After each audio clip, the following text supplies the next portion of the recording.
Не надо заставлять людей брать насильно то, что им не интересно. Но можно сделать такие вещи, как на рынке, которые будут им интересны, и они их купят.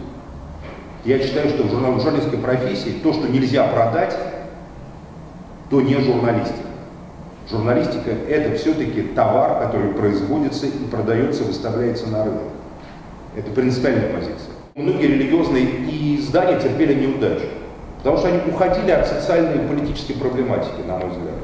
Все-таки универсальные люди интересуются, покупают газету или журнал, потому что им интересны вопросы политические, актуальные вопросы, политическая аудитория. То есть я не понимаю, почему мусульманские или христианские газеты или журналы не обсуждают политику там Путина или политику там проблему прав человека.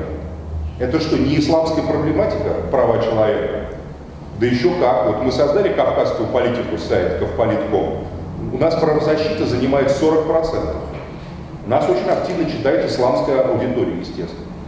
Стоит где-то мусульманину сейчас там кто-то какой-то там злодей в погонах там его обидит, он сразу пишет нам письмо. Я сказал, наша позиция такая, мы публикуем все письма.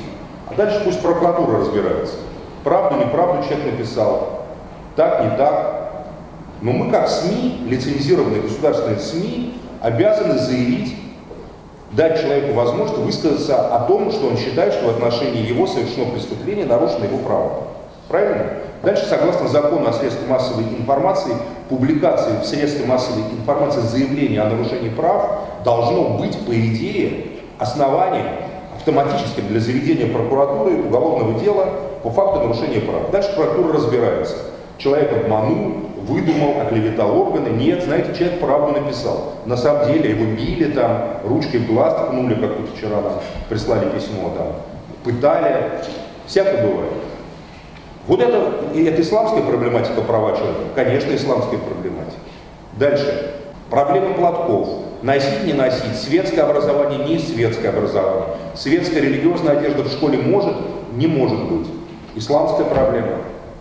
Халяльная продукция. Халяль. Как, где купить, что, как, почему. Я так просто темы набрасываю, просто какие есть, понимаете? Межнациональные отношения, конечно, касаются мусульман.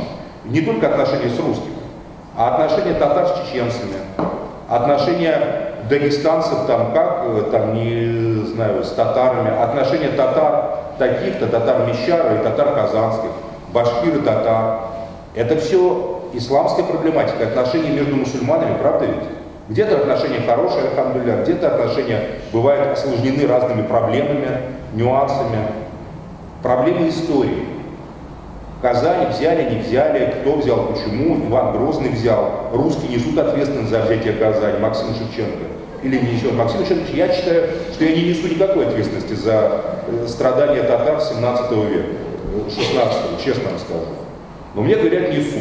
Ну вот уже, как говорится, есть, понимаете, дискурс, в рамках которого примерно 5000 человек купят, чтобы это прочитать. Если это правильно написать, хорошо, качественно.